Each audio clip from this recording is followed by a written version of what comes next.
Hi friends, तो आज के वीडियो में हम लोग बात करने वाले हैं समतल दर्पण के ऊपर। इससे पहले वाले वीडियो में हम लोग देखे थे समतल दर्पण की कैरेक्टर के बारे में कुछ देखे थे। समतल दर्पण का फोकस क्या होता है, वक्रता त्रिज्या क्या होता है, समतल दर्पण द्वारा कैसा प्रतिबिंब बनता है, यदि कोई दर्पण के लेफ्ट में यदि वस्तु रखा हुआ है तो उसका राइट में प्रतिबिंब बनता है, राइट में रखा हुआ वस्तु तो इसका प्रतिबिंब लेफ्ट में बनता है। ये सब के ऊपर हम लोग बात कर चुके थे। यदि थोड़ा सा देखा जाए समतल दर्पण के ऊपर, पिछले क्लास में बताया गया था ये कोई समतल दर्पण है और समतल दर्पण से कोई प्रकाश की किरण ऐसे टकराएगी, टकराने के बाद फिर ऐसे रिफ्लेक्ट होगी। यदि एक और प्रकाश की किरण को ऐसे टकरा दे, टकराने के बाद ये भी यहाँ से ऐसे रिफ्लेक्ट होगी और ये आपका नॉर्मल था, ये आपका नॉर्मल था। और यहाँ से डिसाइड किए थे कि ये प्रकाश की किरण एक दूसरे को कट नहीं कर रही है, तो नहीं कर रही है तो इसका जो त्रिज्या होगा इनफाइनाइट होगा और जो फोकस होगा क्या होगा, इनफाइनाइट होगा। और यदि पावर की बात की थी, इसका समतल दर्पण का जो पावर होता है फोकस दूरी की रेसिप्रोकल होता है, व्युत्क्रम होता है। और यहाँ जो पावर होगा 1/f का वैल्यू इसमें इनफाइनाइट रखे थे तो यहाँ पर क्या आ गया था, 0। तो इस प्रकार से हम बोले थे कि जो पावर होता है समतल दर्पण के कितना होगा, 0 होगा। और इस मिरर के ऊपर बात किए थे और मिरर में जो है इमेज बनेगा, किस प्रकार का इमेज बनेगा, तो यहाँ पर एक कोई पॉइंट रखे थे और पॉइंट के बाद यहाँ से मान लिया जाए एक पॉइंट टाइप के एक ऑब्जेक्ट रखे थे। यहाँ से डिस्टेंस l था और l के बाद यहाँ इमेज बनाए तो प्रकाश की किरण को एक ऐसे टकराए थे और टकराने के बाद जो इमेज से जैसे ही टकराएगा इधर नहीं जाएगा और जाने के बाद ऐसे रिफ्लेक्ट हो गया था। रिफ्लेक्ट होने के बाद दूसरा प्रकाश की किरण को हमने ऐसे टकराया, टकराने के बाद इधर ये रिफ्लेक्ट हो गया, ये आपतित किरण, ये परिवर्तित किरण कहलाएगा। और इसका जो है कटान इधर तो कटेगा नहीं, इसीलिए इसका जो प्रतिबिंब बनाया था इस प्रकार से l डिस्टेंस पर ही इसका प्रतिबिंब का निर्माण ऐसे करके यहाँ पर इसका प्रतिबिंब बना था। इसका जो प्रतिबिंब O' मान लिए थे और इसका l है तो इसका भी l होगा। अब इसका प्रूफ करने वाले हैं, ठीक है। इस वीडियो में हम लोग देखेंगे कि जो वस्तु जब l डिस्टेंस पर रखा हुआ है, कोई ऑब्जेक्ट रखा हुआ है, तो इसका इक्वल डिस्टेंस होता है कि नहीं, इक्वल डिस्टेंस पर मतलब प्रतिबिंब बनता है कि नहीं, उसके बारे में हम लोग देखेंगे। ये मान लीजिए कि 10 सेंटीमीटर पर कोई ऑब्जेक्ट रखा हुआ है, 10 सेंटीमीटर पर यहाँ जो ऑब्जेक्ट रखा हुआ है 10 सेंटीमीटर पे, ठीक है। इस प्लेन मिरर से 10 सेंटीमीटर पे यहाँ ऑब्जेक्ट रखा हुआ है तो इसका जो इमेज बनेगा 10 सेंटीमीटर पर ही बनना चाहिए। ये हम लोग थोड़ा प्रूफ देख लेते हैं। इसके बाद हम लोग चलेंगे कि जो पॉइंट वाला वस्तु रखे थे, अब कुछ हाइट, ठीक है, h हाइट का कुछ ऑब्जेक्ट रखेंगे, इसका प्रतिबिंब कैसा बनता है। और इसके बाद हम लोग देखेंगे कि कोई वस्तु h हाइट की कोई वस्तु है और इस वस्तु को पूरा प्रतिबिंब मतलब इस मिरर पर बनाने के लिए मिरर की हाइट कितना होना चाहिए, कम से कम मिरर की ऊंचाई कितना होना चाहिए ताकि इस वस्तु को पूरा से पूरा देख सके। इस टाइप के सवाल हम लोग करेंगे। तो अभी फ़िलहाल हम लोग ये देखेंगे कि जो l बराबर 10 सेंटीमीटर है, 10 सेंटीमीटर पर या l लेंथ पर कोई ऑब्जेक्ट रखा हुआ है, दर्पण से इस ओर रखा हुआ है, तो इसका जो इमेज बनेगा l डिस्टेंस पर ही बनना चाहिए। डैट मीन्स कह सकते हैं कि a वाला लेंथ और a वाला लेंथ आपस में इक्वल होना चाहिए। उसके ऊपर हम लोग बात करने वाले हैं। अच्छा, एक पॉइंट और याद रख लीजिएगा कि यदि यहाँ पे l यानी वस्तु की दूरी और प्रतिबिंब की दूरी दोनों यदि इक्वल हो जाएगा, वस्तु की दूरी और प्रतिबिंब की दूरी दोनों यदि इक्वल हो जाएगा, तो यदि इसका हम आवर्धन निकालें जिसको मैग्नीफिकेशन बोलते हैं, यदि आवर्धन पर विचार करें, इसका दूरी और इसका दूरी दोनों सेम हो जाए, यानी मिरर से ऑब्जेक्ट का डिस्टेंस और ई मिरर से इमेज का डिस्टेंस दोनों सेम हो जाए, तो इसी को तो हम बोलते हैं आवर्धन मैग्नीफिकेशन। h' अपॉन में क्या होता है, h, और दोनों का वैल्यू क्या हो जाएगा, यदि सेम हो जाए तो दोनों कैंसिल आउट हो जाएंगे, इसका वैल्यू क्या हो जाएगा, 1 हो जाएगा। तो इस प्रकार से क्या हम बोल भी सकते हैं कि जो समतल दर्पण का जो आवर्धन होगा, समतल दर्पण का जो मैग्नीफिकेशन होगा कितना होना चाहिए, 1 होना चाहिए। चलिए सबसे पहले प्रूव कर लेते हैं कि ये जो वस्तु l दूरी पर, इस दर्पण से l दूरी पर जो ऑब्जेक्ट रखा हुआ है, इसका प्रतिबिंब l डिस्टेंस पर ही बनना चाहिए। तो आइए हम लोग सबसे पहले इसको प्रूव करेंगे। हाँ, तो चलिए हम लोग इसे पॉइंट बना दिए हैं। l दूरी पर रखी वस्तु का इमेज समतल दर्पण में कितना दूरी पर बनेगी, ये थ्योरी टाइप के भी हो गया। तो चलिए क्या लिखा हुआ है, l दूरी पर रखा हुआ वस्तु कोई है, तो सबसे पहले हम लोग क्या कर लेते हैं, सबसे पहले एक दर्पण बना लेते हैं। ये आपका हो गया मिरर, और कैसा मिरर है भाई, तो प्लेन मिरर है, ये प्लेन मिरर है, समतल दर्पण। ठीक है, बना लिए। इसके बाद क्या करेंगे, एल डिस्टेंस पर कोई ऑब्जेक्ट को रख लिए। ठीक है, थोड़ा पॉइंट चार्ज में चार्ज बोल रहे हैं सॉरी, पॉइंट ऑब्जेक्ट रख लिए, बिंदुवत थोड़ा सा मतलब छोटा वस्तु है, ये ऑब्जेक्ट है, ये ऑब्जेक्ट रख लिए। अब इसका इमेज बनाएंगे, कितना दूरी पर है रखा हुआ है, तो ये जो डिस्टेंस है एल डिस्टेंस पे रखा हुआ है, तो यहाँ पर इसका डिस्टेंस कितना ले लिए, एल रख लिए। अब इससे हम लोग इमेज बनाएंगे। ठीक है, इमेज बनाएंगे, क्या होगा, सबसे पहले प्रकाश की किरण को यहाँ गुजारेंगे, तो गुजरने के बाद क्या होगा, वस्तु से ऐसे गुजरेगा, तो गुजरने के बाद यहाँ तो इस ओर जाएगा नहीं प्रकाश की किरण, ये आपका रिफ्लेक्ट हो जाएगी इस ओर, ऐसे ऐसे जाएगी। थोड़ा सा इसे हटा देते हैं, थोड़ा सा साइज गड़बड़ा गया। देखिए इमेज यदि बनाएं, ये आपका प्लेन मिरर है, ये आपका प्लेन मिरर है, और एल डिस्टेंस पर कोई वस्तु को रखा। ठीक है, यहाँ पर एक कोई ऑब्जेक्ट है, वो ऑब्जेक्ट है। अब इसका इमेज हम लोग बनाएंगे, तो इमेज बनाने के लिए क्या करेंगे, सबसे पहले प्रकाश की किरणों को वस्तु से ऐसे गुजारेंगे, तो गुजार दिए। अब सबसे पहले क्या करेंगे, यहाँ पे हम लोग जो है जैसे कि लंब बनाएंगे, नॉर्मल बनाए, और ये जो है यहाँ से रिफ्लेक्ट करेगी प्रकाश की किरण ऐसे, ये रिफ्लेक्टिव रे हो गया, ये इंसिडेंट हो गया, ये आपतित किरण, परावर्तित किरण। अब यहाँ से दूसरा प्रकाश की किरण यहाँ से ऐसे गुजारेंगे, गुजार दिए। गुजारने के बाद यहाँ पर जो है जैसे कि नॉर्मल बनाएंगे, नॉर्मल बना दिए, ये रिफ्लेक्ट होकर के इस ओर ऐसे चलाएगी।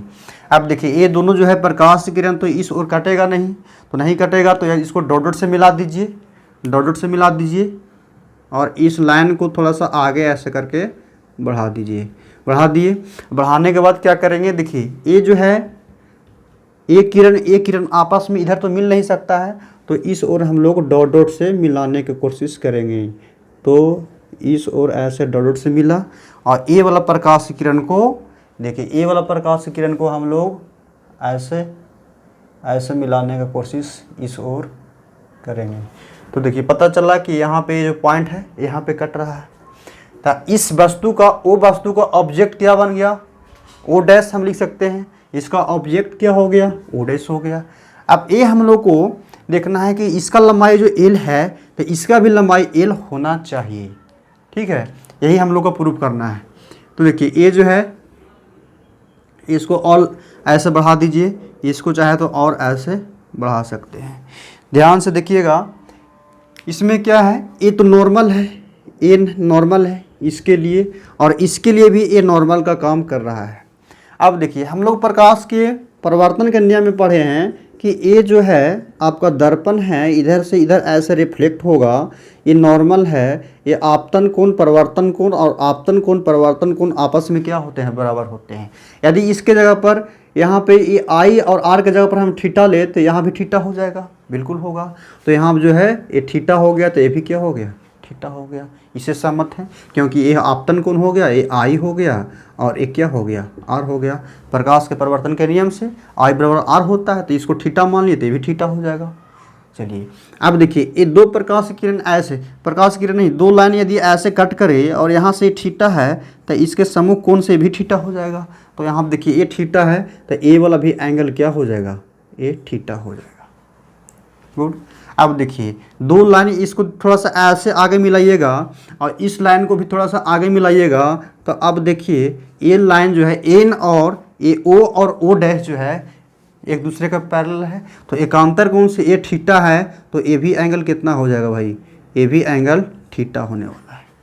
इतना समझ में आया। ये जो लाइन एन है और एन है, और यहाँ से ओ और ओ डैश है, दोनों आपस में क्या है, पैरेलल है, तो ये थीटा है, तो ये भी थीटा हो जाएगा एकांतर कोण से। अब यहाँ देखिए ये थीटा है, तो ये भी एकांतर कोण से जो होगा कितना होगा, थीटा हो गया। अब देखिए ये वाला कोण थीटा है और ये भी कोण थीटा है। अब दो गो ट्रायंगल का निर्माण हो रहा है, देखिए राइट एंगल ट्रायंगल बन रहा है, दो गो ट्रायंगल ऐसा बन रहा है, ऐसे करके ऐसा बन रहा है, ये ऐसे बन रहा है, इधर रहेगा जो डॉट डॉट वाला है, देखिए ऐसा भी तो है। अब ये दोनों क्या है 90 डिग्री है, और ये क्या है थीटा है, और ये भी थीटा है। जब भी किसी त्रिभुज के दो कोण क्या है, देखिए दो कोण बराबर है, ये थीटा है, ये 90 है, और ये भी थीटा है, और ये भी 90 है, यानी ये एंगल 90 है और ये भी एंगल क्या है 90 है। दो एंगल क्या है सेम है, और एक भुजा क्या है कॉमन है, तो दोनों त्रिभुज क्या होंगे सिमिलर होगा, सिमिलर होगा, बिल्कुल सिमिलर होगा। अब देखिए किसी भी त्रिभुज के दो कोण आपस में बराबर है, ऐसे यदि रहता था, ऐसे दो कोण ए वाला थीटा है और ए वाला थीटा है, तो इसके सामने ए भुजा और इसके सामने ए भुजा आपस में इक्वल होते थे। तो यहाँ से पता चल गया जो ए ट्रायंगल राइट एंगल ट्रायंगल इधर है और राइट एंगल ट्रायंगल इधर है, ये दोनों त्रिभुज क्या है सिमिलर है। तो सिमिलर है और ए हाइट क्या है कॉमन है, तो इसके सामने ए वाला भुजा आपस में बराबर हो जाएगा। ठीक है, ये बड़ा सा यदि ट्रायंगल देखें तो इसके सामने ए वाला भुजा आपस में इक्वल होगा और इसके सामने ए वाला भुजा आपस में इक्वल होगा, और ये दोनों कॉमन है, तो ये क्या हो जाएगा इक्वल होगा, ये भी इक्वल होगा। किससे भाई, तो एंगल से। ठीक है, एंगल साइड एंगल से ये दोनों त्रिभुज क्या हो जाएंगे इक्वल हो जाएंगे। तो इस प्रकार से कह सकते हैं कि इसका जो ऑब्जेक्ट है, प्लेन इन समतल दर्पण के साथ एल डिस्टेंस पर कोई ऑब्जेक्ट रखा हुआ है, तो इसका जो प्रतिबिंब बनेगा एल दूरी पर ही बनेगा। ये दोनों ट्रायंगल को सिमिलर कर दिए। ठीक है, तो ये क्या हो गया दोनों इक्वल हो गया। तो जितना दूरी पर ऑब्जेक्ट रखा हुआ रहेगा उतना ही दूरी पर क्या होगा प्रतिबिंब बनेगा। अच्छा, इसका दूरी जितना ही बढ़ाइएगा, ठीक है, मान ले जाए कि एल से यहाँ पर चला है, ठीक है, कैपिटल एल या एच लिख दीजिए, एच डिस्टेंस पर कोई वस्तु रखा हुआ है, तो इतना ही दूर पर इसका जो है वस्तु का फॉर्मेशन होगा एच डैश, एच का प्रतिबिंब एच डैश। अब मान लीजिए कि यहाँ से यहाँ तक चला है, मान लीजिए एक्स डिस्टेंस पर चला है, तो इसका जो प्रतिबिंब बनेगा और नज़दीक बनेगा। ऐसे भी एज्यूम कीजिए जब किसी भी प्लेन मिरर के सामने हम लोग पास में जाते हैं तो उसका जो इमेज होता है बड़ा होते जाता है, और जैसे ही दूर चले जाते हैं तो उसका जो इमेज होता है छोटा होते जाता है। तो यहाँ से हम लोग देख लिए कि इसका डिस्टेंस जो है, इसका डिस्टेंस दोनों सेम है। तो चलिए अब हम लोग बात कर लेते हैं, ये जो है पॉइंट वाला वस्तु था, अब कुछ हाइट एच हाइट के कोई वस्तु रखेंगे, उसका इमेज किस प्रकार बनेगा उसके ऊपर हम लोग बात करेंगे। तो चलिए इसे स्क्रीनशॉट लेना है तो इसे ले सकते हैं। एच रहेगा और समतल दर्पण पर कैसा प्रतिबिंब बनेगा उसके बारे में हम लोग देखने वाले हैं। तो अभी जस्ट उसका प्रूफ देखें कि जिस दूरी पर, यानी दर्पण से जितना दूरी पर कोई प्रतिबिंब रहेगा उतना ही दूरी पर इसका इमेज बनेगा।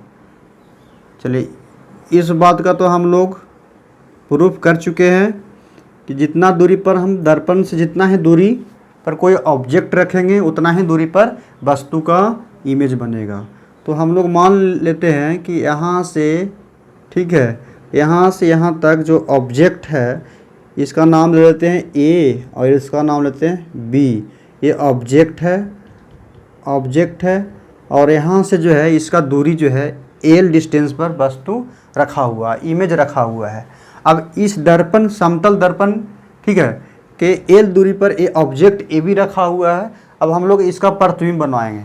तो प्रतिबिंब बनाने के लिए क्या करेंगे, थोड़ा सा देख लिया जाए। प्रतिबिंब बनाने के लिए क्या करेंगे, ये तो कन्फर्म है कि जो प्रतिबिंब ऐसा है तो ऐसा ही प्रतिबिंब इस साइड में बनेगा। एल दूरी पर है तो एल दूरी पर ही प्रतिबिंब बनना चाहिए। तो जितना दूरी पर है ना, तो इसको डॉट डॉट कर दीजिए, ठीक है, डॉट डॉट से इधर एल डिस्टेंस ए है तो एल डिस्टेंस ए भी हो जाएगा, और एल डिस्टेंस पर ही इधर कहीं ऑब्जेक्ट बनेगा। ये अभी जस्ट प्रूव किए हैं, एल डिस्टेंस पर है। अच्छा, जितना साइज है इक्वल साइज का डिस्टेंस इमेज बनेगा। देखिए सबसे पहले क्या करेंगे, यहाँ से प्रकाश के किरण को, ठीक है, ये जो और इमेज थोड़ा सा लॉन्ग कर दीजिए। देखिए यहाँ से प्रकाश किरणों को ऐसे, ठीक है, दर्पण पर टकराएंगे और टकराने के बाद एक किधर चला जाएगा, सबसे पहले नॉर्मल बना दीजिए। नॉर्मल से ऐसे प्रकाश के परिवर्तन के नियम के पालन करते हुए आगे ऐसे बढ़ जाएगा, ठीक है। तो ये हो गया आपतन कोण और ये हो गया परावर्तन कोण, ये आगे बढ़ गया।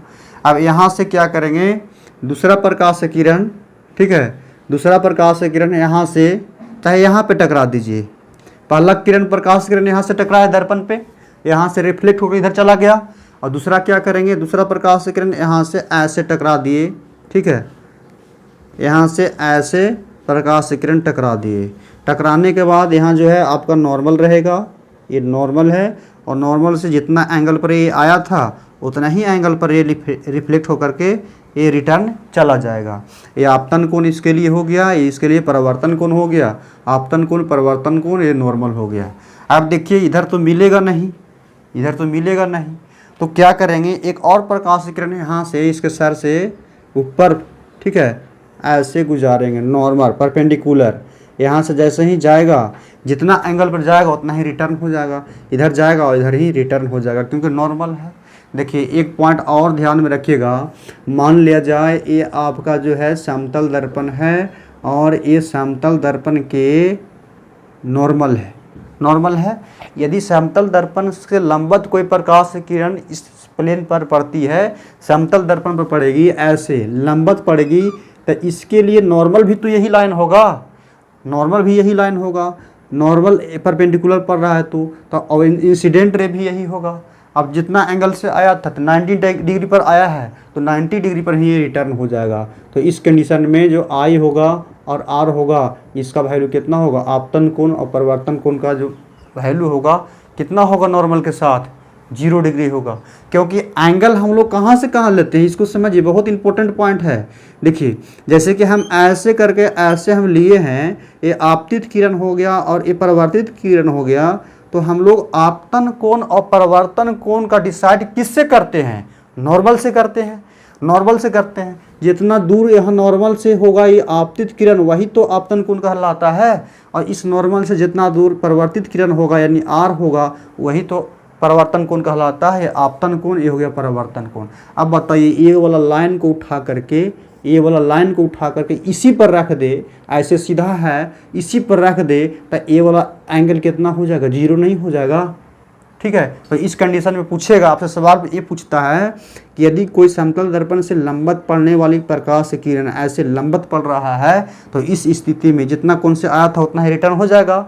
हम एंगल का डिसाइड नॉर्मल से ही करते हैं और नॉर्मल पर ही लाइट पड़ रही है, तो इस स्थिति में आपतन कोण और परिवर्तन कोण का वैल्यू क्या हो जाएगा, 0 हो जाएगा। ये पॉइंट भी थोड़ा नोट कर लीजिएगा, ठीक है। अब देखिए यहाँ से ऐसे इस समतल दर्पण का नॉर्मल प्रकाश किरण पड़ा है, और पढ़ने के बाद जितना से आएगा उतना ही से रिफ्लेक्ट हो जाएगा।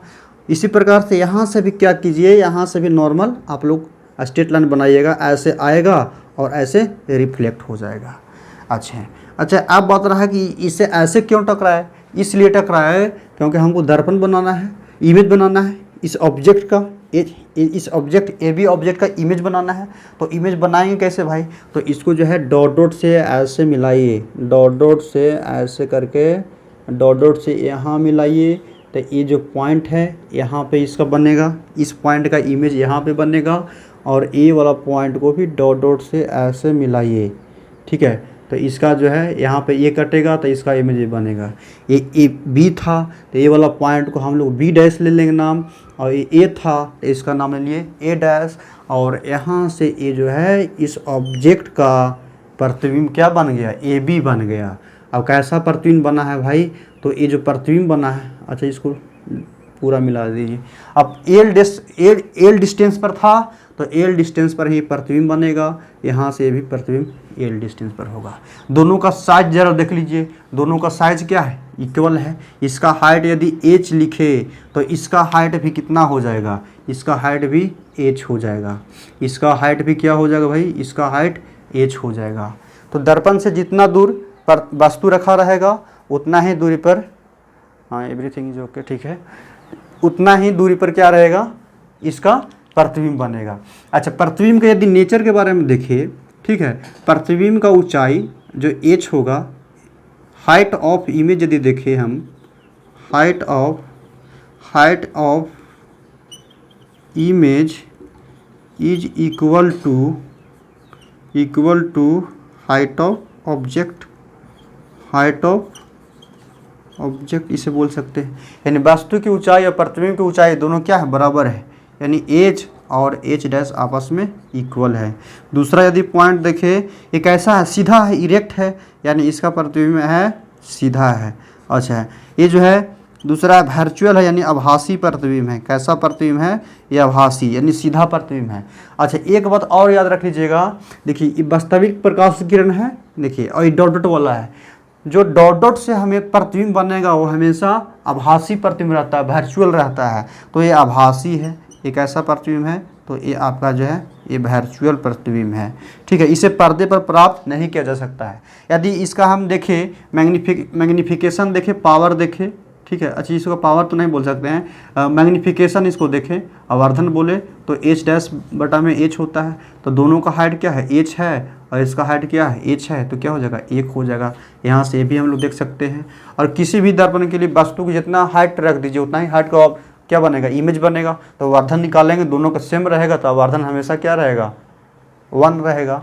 ठीक है, यहाँ से डिस्टेंस भी देखते हैं, तो डिस्टेंस हम लोग जानते हैं -v बटा ई होता है ना, इस पर भी हम कैलकुलेट कर सकते हैं, दोनों का सेम होता है। तो इस प्रकार से कोई h हाइट का कोई वस्तु रखा हुआ है इस समतल दर्पण के सामने l दूरी पर, तो उसका प्रतिबिंब जो है l दूरी पर ही इसका प्रतिबिंब बनेगा, वस्तु के बराबर बनेगा, आभासी बनेगा, सीधा बनेगा। चलिए, इस वीडियो के माध्यम से आप लोग को जो भी कुछ सीखने को मिला, तो प्लीज़ वीडियो को लाइक, शेयर एंड सब्सक्राइब करें, ताकि हम भी मोटिवेट होकर के नए से नए कंटेंट लाने का प्रयास करेंगे। Thank you.